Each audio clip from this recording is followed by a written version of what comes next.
As kids, we're little sensitive, goofy little potato heads. We barely know what's going on if we do at all.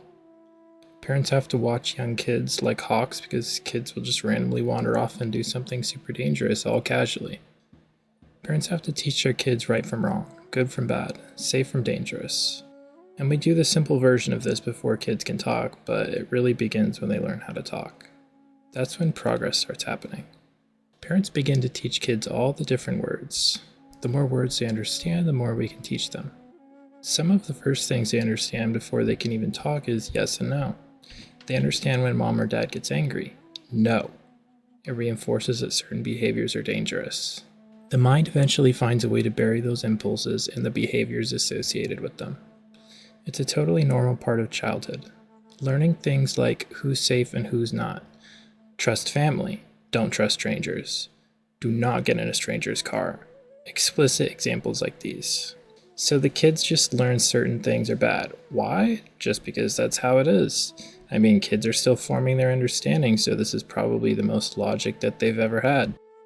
Some stuff is just bad and stay away. The only problem is that for our brains to adapt towards these mysterious dangers, our subconscious has to use fear to disfigure the way we view something in a way that will stick. It's effective because you see certain patterns you recognize and you'll instantly step back. Dangerous. Reject. This keeps us safe, and thank goodness it worked because here we are. The only problem with this structure is it doesn't have an off switch. We go later into life and we still have all the associations we made as young children. It's a really smart system using fear as a strategy to keep young children away from dangerous circumstances. But this only really applies to when they're a certain age. Once they understand context and they can understand right from wrong, it's way more effective for them to be able to understand why it's dangerous than it is to just be scared of it outright. Ideally, we would just pop them off like training wheels, but language seems to be built on top of itself, leaving the older models intact as its foundation.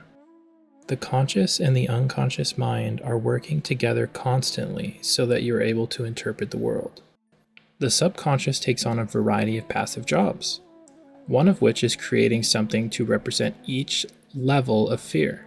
Spiders, fire, sharp objects, needles, strangers, being alone. It comes up with a really effective negative rush that immediately gets the message across. As we get older, we gain the insight to be able to understand and comfortably navigate many of the things associated with our deepest rooted fears. The only problem is getting rid of the fear isn't an easy task, nor is it something we are taught how to do. Some of you may ask, why does this even matter? Because for your mind to create a negative impression, it has to create it out of something positive. One of the ways we can understand this is if you use the example of a little kid grabbing a piece of dog poop. But they don't know. They don't know any better. That's where we come in. We have to engrave into them what they shouldn't do. The only time when this becomes a bad thing is once you're old enough to understand reason and right from wrong. Now you could just consciously tell yourself, I'm not going to reach down and grab a piece of dog poop. But instead, you're just absolutely repulsed by it. These are things that we can change over time. The way our brains interpret our experience is all up to us. We can retrain our minds to be able to interpret the world in a positive way. A lot of people go through their whole life basically building a negative feeling about everything. And then eventually they can't look anywhere and escape it. The thing is though, within a higher level of cognition and understanding, we can easily and successfully navigate dangers without being in a constant state of fear. Fear makes us tired, it messes with our ability to be tuned in, and loads of other things. Fear is great in the moment, and that's what it's intended for. If something happens, it bursts adrenaline and you can take action. It focuses your senses and you gain ability to choose quickly with no thoughts to interrupt the decisions.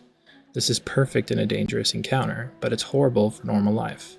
These specific traits we have buried under layers of learning, meaning, and words can be dug out, and the changes it has on a person's life and their experience is profound.